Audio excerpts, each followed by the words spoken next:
वो 6 श्राप जो रावण के विनाश का कारण बने।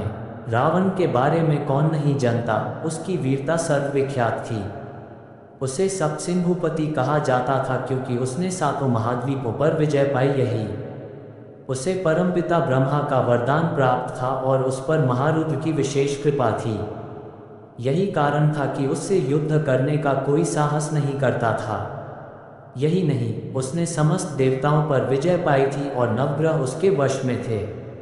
सभी ग्रह उसकी इच्छा से चलते थे, इसीलिए वो अपनी मृत्यु का योग बदल सकता था।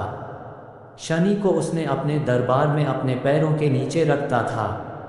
इतने प्रतापी और वीर असुर की मृत्यु अवश्य ही अत्यंत कठिन थी। इसी कारण प्रकृति ने उसके लिए कोई और उपाय सोचा। रावण को अपने जीवन में कई ऐसे श्राप मिले जो आगे चलकर उसकी मृत्यु का कारण बने, किंतु 6 श्रापों का विशेष रूप से वर्णन है। 1. इक्ष्वाकु कुल में एक श्री राम के एक पूर्वज अनरण्य हुए। उस समय रावण युवा था और विश्व विजय के अभियान पर निकला था। उसी दौरान उसका सामना अनरण्य से हुआ। उन्होंने रावण को रोकने की बड़ी कोशिश की, किंतु अंततः रावण से पराजित हुए। रावण ने उनका वध कर दिया, किंतु मरते मरते उन्होंने रावण को श्राप दिया कि उनके ही वंश में जन्मा एक व्यक्ति उसका वध करेगा। उनका श्राप सत्य हुआ और आगे चलकर श्री राम ने रावण का वध किया। 2. एक बार रावण महादेव से मिलने कैलाश गया। उस समय महादेव समाधि में लीन थे, इसीलिए नंदी ने रावण को आगे जाने से रोक दिया। इस पर उसने नंदी को देखकर उनके स्वरूप की हंसी उड़ाई और उन्हें वानर के समान मुख वाला कहा। तब नंदी ने रावण को श्राप दिया कि वानरों के कारण ही तेरा सर्वनाश होगा।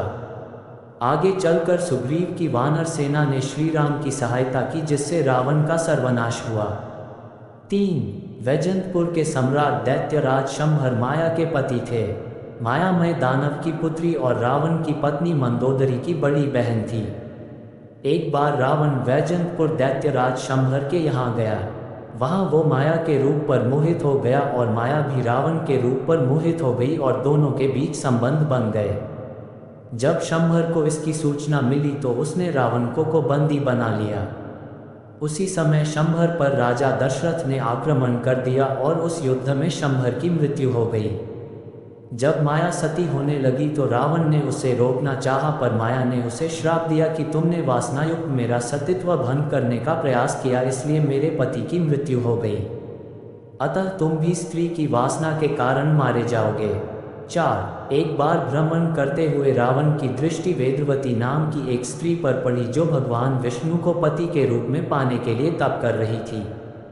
रावण ने उससे प्रणय याचना की, किंतु वेदवती ने खुले तौर पर मना कर दिया। इस पर रावण ने उसके केश पके और घसीटे हुए बलपूर्वक अपने साथ ले जाने लगा।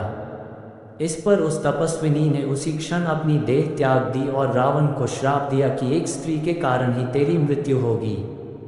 कहा जाता है वेदवती ही अगले जन्म में सीता के रूप में जन्मी थी, जिस कारण रावण का सर्वनाश हुआ।